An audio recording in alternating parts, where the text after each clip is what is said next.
దయ్యాలు వేదాలు వలిస్తే ఎలా ఉంటుంది? పచ్చమూకలు మానవత్వం గురించి మాట్లాడితే అచ్చం అలానే ఉంటుంది. జగన్ కార్ టైర్ కింద మానవత్వం నలిగిపోయిందట. మానవత్వం నైతికతపై వీళ్ళ మాట్లాడేది? ఎల్లో మీడియాలో పదే పదే ప్రసారం చేస్తున్న వీడియో ఫేకా రియలా అనేది చూస్తేనే అర్థమైపోతుంది. ఆ వీడియోను ముందు పెట్టి మానవత్వం గురించి మాట్లాడుతున్నారు. గోదావరి పుష్కరాల్లో 29 మంది చనిపోయినప్పుడు చంద్రబాబు గారు ఏం మాట్లాడారో, ఆ తర్వాత ఆయన గారి ప్రభుత్వం ఏం రిపోర్ట్ ఇచ్చిందో జనాలెవరూ మర్చిపోలేదు. కందుకూరులో 8 మందిని, గుంటూరులో 3ని తొక్కి చంపిన తర్వాత చంద్రబాబు గారు ఏం మాట్లాడారో, టీడీపీ నేతలు ఎలా కవర్ చేశారో జనాలెవరూ మర్చిపోలేదు.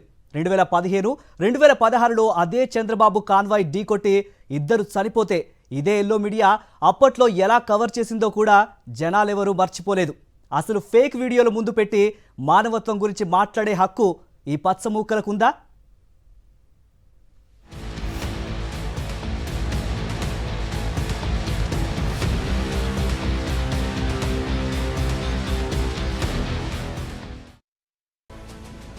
ముందుగా మనం మానవత్వం గురించి మాట్లాడాలంటే దానికి నిలువెత్తు రూపమైన జగన్మోహన్ రెడ్డి గురించి మాట్లాడుకోవాలి.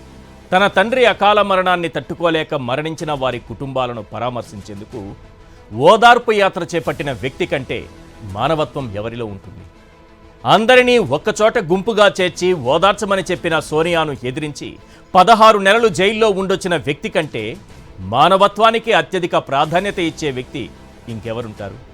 విశాఖలో ఎల్జీ పాలిమర్స్ ప్రమాదంలో మరణించిన కుటుంబాలకు చరిత్రలో ఎన్నడూ లేని విధంగా అత్యధికంగా ₹1 కోటి ఆర్థిక సాయం అందించిన వ్యక్తి కంటే మానవత్వం ఇంకెవరికి ఉంటుంది?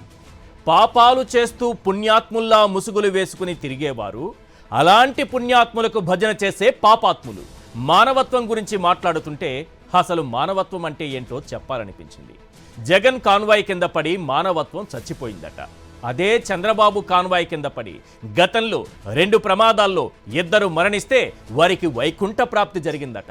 అసలు చంద్రబాబు నాయుడు గారి మానవత్వం గురించి చెప్పాలంటే గోదావరి పుష్కరాల్లో 29 మంది చనిపోతే ఆయన ఎలా స్పందించారో చూస్తే ఆయనలో మానవత్వం ఎన్ని టన్నులు ఉందో మనకు అర్థమవుతుంది.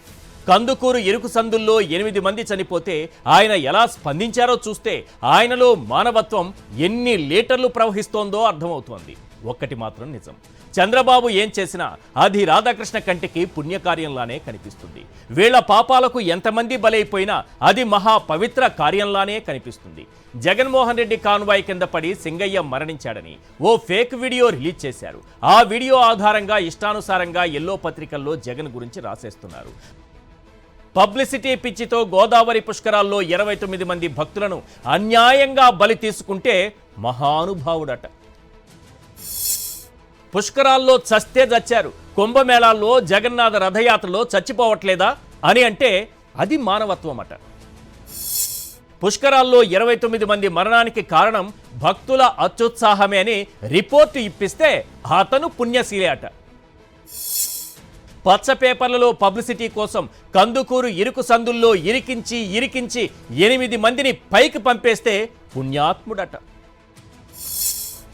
ఎంతమంది చచ్చినా పర్వాలేదు కానీ సభ ఆగకూడదు, నేను మళ్ళీ వస్తా, మీరు ఇక్కడే ఉండండి అంటే అతను పుణ్యపురుషుడట.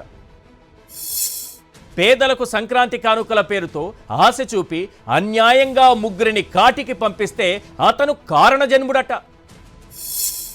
2015 జూలైలో సీఎం చంద్రబాబు కాన్వాయ్ ఢీకొట్టి అన్యాయంగా ఒకరి ప్రాణాలు పోతే అది పవిత్ర కార్యమట. 2016 ఫిబ్రవరిలో సీఎం చంద్రబాబు తన కాన్వాయ్తో ఢీకొట్టి పోస్టల్ ఉద్యోగి ఉసురు తీస్తే అది దైవ కార్యమట. జగన్ పర్యటనలో ప్రైవేటు వాహనం ఢీకొని సింగయ్య మరణిస్తే జగన్ కారు కింద పడి మానవత్వం నలిగిపోయిందట. ఎన్నో మరణాలకు ప్రత్యక్షంగా కారణమైన అయ్యో పాపం అనని ఒక్క కన్నీటి బొట్టు కార్చని బాబు భగవత్ స్వరూపుడట.